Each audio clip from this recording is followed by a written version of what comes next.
समस्त पुण्यात्मा अभिनंदन जनाऊे जो चेष्टा निष्ठा प्रचेषा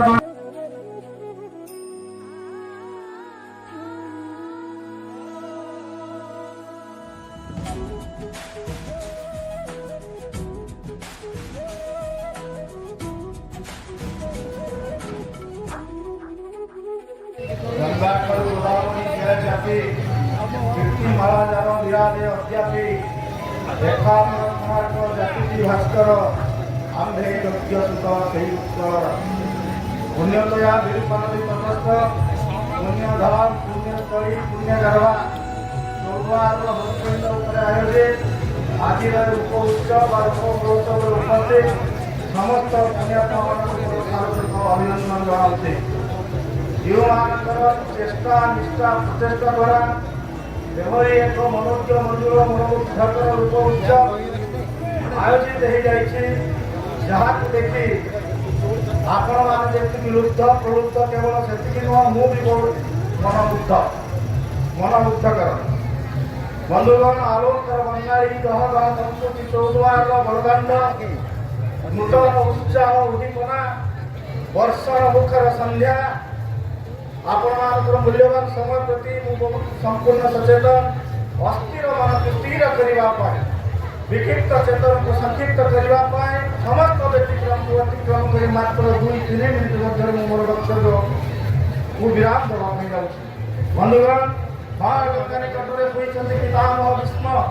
पहुँचे पंचु पांडव धर्मराज युधिष्ठिर पचारे हे पितामह भीष्म आप सत्य पुजारी आजन्म ब्रह्मचारी अपराधेय योद्धा आप भारत पापी किए तो पितामह विष्णु कहले राति पाइले निजर पेट कथा चिंता करे मु खाइबी भलरे रही दुनिया पछे भासी जाऊं यही चिंताधारा सहित ये संस्कृत ताट कोई पापी दुनिया रे गया तो सेकंड दुनिया का किए पितामह विष्णु कहले हे धर्मराज राति पाइले जे अंजर मंगल कामना करे अंजर ओठर उपमारे हसर द्वार जे सृष्टि करे ठीक पर अदर्श इंग्राजी कहा जाए यही विचारधारा सहित जो मन संपृक्त ताट बोली पुण्यात्मा के ना हेलो बंधुगण ठीक से न्याय आज मु जो पुण्यात्मा माने ठीक 180 वर्ष पूर्व जो पुण्यात्मा माने निज मुंडर देह कुंडर मारी लहू मुहू महू करी आज जो कीर्तिर कोणार्क चौद्वार रूप उत्सव को आयोजन जो पवित्र माटी जो दुबांतर पूरण करते आज महाविराट फलप्रदूमर परिणत हो पारी से अंतर मोर प्रणाम जनाऊे बंधुगण ये जो ओडिशा जाति बंची जदि ओडिशा जाति बंची तेरे श्रीमंदिर ओडिया जाति बंची कीर्तिर कोणार्क ओडिया जाति बंची लिंगराज मंदिर जदि आज 14 भूखंड बंचब तेरे 2024 रूप उत्सव बा रूप महोत्सव बंधुगण ये केवल रूपजात नुह मो जीवन काल भितर जीवन बयस भितर अनेक यात्रा देखिबार सुजोग पाइछि किंतु एभरी गोटे विचित्र यात्रा विरल यात्रा व्यतिक्रमर यात्रा कहले अत्युक्ति हेबनी बंधुगण 43 मेढ़ गोटे जगह सम्मिलित हवा गला काली मोटे प्राय समय थी 43टा मेढ़ गोटे जगह सम्मिलित हवा ये जो अनन्य परंपरा ओडिशार अन्य कोण कदापि दृष्टिगोचर हुए ना जोटा हूँ भूखंडर गर्व गौरवर ज्वलंत निर्देशन ज्वलंत उदाहरण बंधुगण ये केवल ये 14 रूप उत्सव को आम गोटे अमृत महोत्सव बोली कहवा जदि अमृत कथे जगन्नाथ लैंडेड प्रॉपर्टी कहुए अमृत मोहनी जदि अमृत शब्द उपर आम गोटे मिनिट विचार करवा रामायण जनक पाखे थिला अमृत नाभिकुंड पिंच वचला मुतांके रावणर नाभिकुंडरे थिला अमृत जदि महाभारत जनक पाखे थिला अमृत मोर मन पड़ जाए जन अवगुंठनवती माँ डाकिले कर्ण को कहले बाबू मत किसी दान दरकार महावीर महादानी कर्ण कहले माँ तोर कौन दरकार ना माँ कहले तोर अमृत कुंडला दीटा दरकार कर्णर कान थिला अमृत ठीक सेमती भागवत जनक पाखे ସୁଖଦେବ ଗୋସ୍ୱାମୀ ତାଙ୍କର କଣ୍ଠରେ ଥିଲା ଅମୃତ। ଯଦି ଏ ଚୌଦ୍ୱାର ଅଞ୍ଚଳରେ ଆମ ଅମୃତ ଖୋଜିବା ତେବେ ଉତ୍ସବ ଅମୃତମୟ ଓ ଭୂଖଣ୍ଡ ଅମୃତମୟ। ପ୍ରଭୁଙ୍କର ଚରଣ ତୁଳସୀ ଚରଣ ଅମୃତ, ନାମ ହଉଛି ନାମାମୃତ। ଆପଣମାନଙ୍କର ଯୋଉ କଥା, ଯୋଉ ବନ୍ଧୁ ଆମର 2 ଦିନ 3 ଦିନ 4 ଦିନ ଧରି ଯୋଉ ବନ୍ଧୁମାନେ ପ୍ରସାରଣ କରିଥିଲେ, ଇଏ କେବଳ କଥା ନୁହଁ, ଇଏ ହଉଛି କଥାମୃତ। କେବଳ ସେତିକି ନୁହଁ, ଓଡ଼ିଆ ପୁଅ ମଧୁବାବୁ ସୁନ୍ଦର ଭାଷାରେ ସଜେଇ ଦେଲେ, ମଧୁସୂଦନ ରାଓ ସୁନ୍ଦର ଭାବରେ ସଜେଇ ଦେଲେ। ମା ହାତ ରନ୍ଧା ତୁଛା ଭାତ ଥାଳି, ଲାଗଇ ମଧୁର ଅମୃତ ଠୁବଳି, ମାର ହାତରେ ଖାଇଲା ଅମୃତ। ଏ ଉତ୍ସବ ହେଉଛି ଅମୃତ। ବନ୍ଧୁଗଣ, ଯଦି ଇଏ ଗୋଟେ ମିନିଟ୍ ଭିତରେ ମୁଁ ସାରୁଛି, ଇଏ ହଉଛି 12 କଲିର ଉତ୍ସବ। 43ଟା ମେଳା ଏକତ୍ରିତ ହଉଛି, ସମ୍ମିଳିତ ହଉଛି। ଓଡ଼ିଆ ସଂସ୍କୃତି ସହିତ 12 ଯଦି ଗୋଟେ ଶବ୍ଦ ଆମେ କହିବା, 12 ଗୋଟେ ଉତ୍କୃଷ୍ଟ ଅକ୍ଷର। 12 କହିଲେ ଜଗନ୍ନାଥଙ୍କର ଯୋଉ ଦ୍ୱାଦଶ ନୀତି ହୁଏ, ସିଏ ହଉଛି 12 ନୀତି। ଜଗନ୍ନାଥ ସକାଳୁ ଉଠେ ଯୋଉ ଦାନ୍ତ ଘଷନ୍ତି, ସେ ଦାନ୍ତ କାଠିର ନାଁ ହଉଛି ମୁତୁରି ଦାନ୍ତ କାଠି। ତା ଲମ୍ବ ହଉଛି 12 ଆଙ୍ଗୁଳ। ସେମିତି ଜଗନ୍ନାଥଙ୍କର ବାନା ହଉଛି ପତିତ ପାବନ ବାନା, ତା ଲମ୍ବ ହଉଛି 12 ହାତ। ଜଗନ୍ନାଥ ଶଯ୍ୟା ତ୍ୟାଗ କଲା ପରେ ଯୋଉ ମୁଖ୍ୟ ପ୍ରକ୍ଷାଳନ କରନ୍ତି ମହାପ୍ରଭୁ, ସିଏ ହଉଛି 12 ଗଣ୍ଡୁ ସଜଳ। କେବଳ ସେତିକି ନୁହଁ, 1200 ଖ୍ରୀଷ୍ଟାବ୍ଦରେ ଓଡ଼ିଆ ଜାତିର କୀର୍ତ୍ତି କୋଣାର୍କ 1200 ବଢ଼େଇ 12 ବର୍ଷର ରାଜସ୍ୱ ଆୟକୁ ବିନିଯୋଗ କରି 12 ବର୍ଷରେ ତାକୁ ନିର୍ମାଣ କରିଥିଲେ। 12 ବର୍ଷର ପୁଅ ଧର୍ମା ସେଇ କୀର୍ତ୍ତିରାଜିର ମୁଣ୍ଡି ମାରିଥିଲା। କେବଳ ସେତିକି ନୁହେଁ, ମାସ ହଉଛି 12 ମାସ। ଜଗନ୍ନାଥଙ୍କର 12 ମାସରେ 12ଟି ନାଁ। ସେମିତି ଓଡ଼ିଆ ଜାତି, ଓଡ଼ିଆ ଇତିହାସରେ ଭଗବାନ ମହାପ୍ରଭୁଙ୍କୁ ବର୍ଷକୁ ବା 12 ମାସରେ 12 ଥର ଦର୍ଶନ କରିବାର ବିଧି ରହିଛି। କେମିତି?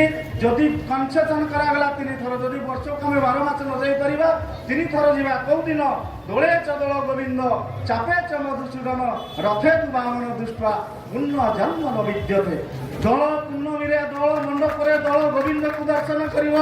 ବୈଶାଖ ମାସ ଚନ୍ଦନ ଯାତ୍ରାରେ ମଧୁସୂଦନକୁ ଦର୍ଶନ କରିବ। ରଥ ଉପରେ ଜଗନ୍ନାଥ କଳା ପାବନକୁ ଦର୍ଶନ କଲେ ମଣିଷର ନିର୍ବାହ ପ୍ରାପ୍ତି ହେଇଥାଏ ବୋଲି ଆମର ଯାହା କଥିତ ଅଛି। ବନ୍ଧୁଗଣ, କେବଳ ସେତିକି ନୁହଁ, 12ଟା ମାସରେ 12ଟା ଆଇଟମ ମହାପ୍ରଭୁଙ୍କ ପାଖରେ ଭୋଗ ଲାଗି ହୁଏ। ଓଡ଼ିଆ ଜାତି ହଉଛି ଖୁଆଇବା ଜାତି। ଅନ୍ୟମାନେ ଖାଇକି ଯେତିକି ଆନନ୍ଦ ପାଆନ୍ତି, ଓଡ଼ିଆ ଜାତି ଖୁଆଇକିନା ସେତିକି ମଧ୍ୟ ଆନନ୍ଦ ପାଆନ୍ତି। କଣ ଖାଇବ? 12 ମାସରେ 12 ଆଇଟମ। ପୁଷେ ଖଇ, ପୁଷ ମାସରେ ଖଇ ଖାଇବ। ମାଘେ ଦହି, ମାଘ ମାସରେ ଦହି ଖାଇବ। ଫଗୁଣେ ନିମ୍ବ ଚକିଏ ଖାଇ, ଅର୍ଥାତ୍ ଫାଲ୍ଗୁନ ମାସରେ ନିମ୍ବ ଖଡ଼ି ଖାଇବ। ଚୈତ୍ରେ ଚଣା, ବୈଶାଖେ ପଣା, ଆଷାଢ଼େ ଆମ୍ବ, ଶ୍ରାବଣେ ଜାମ୍ବ, ଆଶ୍ୱିନେ ତାଳ, ଭାଦ୍ରେ ପଖାଳ ଇତ୍ୟାଦି ଇତ୍ୟାଦି 12ଟା ମାସରେ 12ଟା ଭୋଗ ଲାଗି ହୁଏ ଜଗନ୍ନାଥଙ୍କ ପାଖରେ। ତେଣୁ ବନ୍ଧୁଗଣ, ସେତିକି ନୁହେଁ, ଯୋଉ 12 କଥା କହୁଛି, ବା କହିଲେ କଣ? ବା କହିଲେ ପବନ।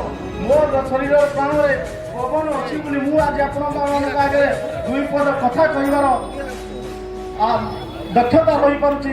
ଆପଣମାନଙ୍କ ଶରୀରରେ ସେ ପବନ ଅଛି ବୋଲି ଆପଣମାନେ ହୁଏତ 2 ପଦ ମୋର ଅଧମର 2 ପଦ କଥା ଶୁଣିବା ପାଇଁ ଅଛନ୍ତି। ଯଦି ପବନ ଶରୀରରୁ ଚାଲିଯିବ, ଆପଣମାନେ ଆଉ ଟିକେ ମତେ ରଖେଇ ଦେବେନି, ତଳେ ଶୁଏଇ ଦେବେ। କୁଟା ଉପରେ ଧଳା କଣା ପକେଇ କଟକ ଫୋନ କରିବେ, ଆମେ ପୁରୀ ନେବୁ ନା କଟକ ନେବୁ।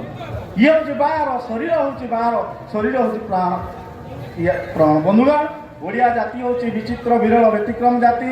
ଏଣୁ ଏତେ ବଡ଼ କରୋନା ମହାମାରୀ ହେଲା ସମଗ୍ର ଭାରତ ବର୍ଷରେ, ଯେତେ ଲୋକ ମଲେ, ଯଦି ମୁଁ ଆପଣମାନଙ୍କୁ ପ୍ରଶ୍ନ କରେ ସର୍ବାଧିକ କେଉଁ ରାଜ୍ୟରେ ଲୋକ ମଲେ, ତେବେ ଉତ୍ତର ଆସିବ କେରଳ। ଯଦି ସର୍ବନିମ୍ନ କେଉଁ ଲୋକ ମଲେ, ଉତ୍ତର ଆସିବ ଓଡ଼ିଶା। ନା ଓଡ଼ିଶାରେ କ'ଣ କରୋନା ମେଡିସିନ ମିଳିଲା ଯାହାକୁ ଖାଇକିନା ଓଡ଼ିଆ ଲୋକ ମଲେନି? ନା ଉତ୍ତର ହେବ ନା, କରୋନା ମେଡିସିନ ବାହାର ନଥିଲା। କିନ୍ତୁ କାହିଁକି ଓଡ଼ିଶାରେ କମ୍ ଲୋକ ମଲେ? ତାର କାରଣ ହେଉଛି ହେ ବିଦ୍ୱାନ ବର୍ଗ, ଆପଣମାନେ ଶୁଣିକି ଚକିତ ହେବେ। ଯେଉଁମାନେ 2ଟା ଜିନିଷ ପ୍ରତିଦିନ ଖାଆନ୍ତି, ତାକୁ କରୋନା କେବେ ସ୍ପର୍ଶ କରିପାରିବ ନାହିଁ। ପ୍ରଥମ କ'ଣ? ପ୍ରଥମ ହେଉଛି ତୁଳସୀ ପତ୍ର। ଓଡ଼ିଆ ଜାତି ତୁଳସୀ ପତ୍ର ହେଉଛି ପ୍ରଭୁଙ୍କର ପ୍ରିୟ। ତୁଳସୀ ପତ୍ର ଅନ୍ନ ବ୍ୟଞ୍ଜନ ଡାଲିରେ ପଡ଼ିଲେ ମହାପ୍ରସାଦ ହୁଏ। ଜଗନ୍ନାଥ ପ୍ରତ୍ୟେକ ଦିନ ତୁଳସୀ ପତ୍ରରେ ଅଭିଷିତ ହୁଅନ୍ତି। ଏଣୁ ଓଡ଼ିଆ ଘର ମା ମାନେ ଚଉରାରେ ଗାଧେଇ ସାରିଲା ପରେ, ଚଉରାରେ ପାଣି ଦେଇ ସାରିଲା ପରେ ପ୍ରତ୍ୟେକ ଦିନ ତୁଳସୀ ପାଳନ କରନ୍ତି। ତେଣୁ ତୁଳସୀ ପତ୍ର ପାଇଲେ ନିରୋଗ ରହିବ, ବଡ଼ିର ଇମ୍ୟୁନିଟି ବଢ଼ିବ। ଦ୍ୱିତୀୟଟି କ'ଣ? ଦ୍ୱିତୀୟ ହେଉଛି ପଖାଳ। ଆପଣମାନେ ଯେଉଁମାନେ ପ୍ରତ୍ୟେକ ଦିନ ପଖାଳ ଖାଆନ୍ତି, ସେମାନେ କଦାପି ବ୍ୟାଧିଗ୍ରସ୍ତ ହେବେନି। ଗାୟକ ଭାସ୍କର ବାଳକୃଷ୍ଣ ଦାସଙ୍କ ବାତରେ ଉତ୍କଳେ ପଖାଳ ସଞ୍ଜୀବନୀ ସୁଧା ଏକା ବେଳେ ହରେ କ୍ଷଣ ସୁଖ ବାଧା। ଏଣୁ ତିନିଟା ଜିନିଷକୁ ଏକା ବେଳେ ହରଣ ଖେଳିବାର ଅଛି ପଖାଳ ପାଖରେ। ଏଣୁ ବନ୍ଧୁଗଣ ଏ ଓଡ଼ିଆ ସଂସ୍କୃତି ପରମ୍ପରା ସହିତ ଏଇ ଦୁଇଟା ଜିନିଷ ଓତପ୍ରୋତ ଭାବରେ ଜଡ଼ିତ ଥିବାରୁ ଓଡ଼ିଆ ଜାତି ହେଉଛି ନିରୋଗ ଜାତି। କେତେ ବଡ଼ ବ୍ୟାଧି ଆସିଲା, ସାରା ହାହାକାର ହୋଇଗଲା ସଂସାର, କିନ୍ତୁ ଓଡ଼ିଆ ଜାତିକି କଦାପି ଭୀତଗ୍ରସ୍ତ ହେଲା ନାହିଁ। ବନ୍ଧୁଗଣ ଏଇଭଳି ମହାର୍ଘ୍ୟ ଉତ୍ସବରେ ମୋ ଭଳିଆ ଗୋଟେ ଛୋଟିଆ ଲୋକକୁ ନିମନ୍ତ୍ରଣ କରିଥିବାରୁ ଏ ଅନୁଷ୍ଠାନ ଯେଉଁମାନେ ସ୍ରଷ୍ଟା, ଯେଉଁମାନେ ଉଦ୍ୟୋକ୍ତା, ଯେଉଁମାନେ ପ୍ରବକ୍ତା ସମସ୍ତଙ୍କ ପାଖରେ ମୁଁ କୃତଜ୍ଞତା ପ୍ରକାଶ କରୁଛି। ଆଉ presence is the best presentation, ଉପସ୍ଥିତି ହିଁ ଉପହାର। ଯେଉଁମାନଙ୍କ ଉପସ୍ଥିତିରେ ଆଜି ଏ ସନ୍ଧ୍ୟା ମହାର୍ଘ୍ୟମୟ ହୋଇଛି, ଆଜିର ସନ୍ଧ୍ୟା ଅମୃତମୟ ହୋଇଛି। ପୁଣି ମଞ୍ଚ ଉପରୁ ସମସ୍ତଙ୍କୁ ନମସ୍କାର ଜଣାଇ ମୋର ଭକ୍ତକୁ ବିରାମ ଦେଉଛି। ଜୟ ଜଗନ୍ନାଥ, ଜୟ ଜଗନ୍ନାଥ, ବନ୍ଦେ ଉତ୍କଳ।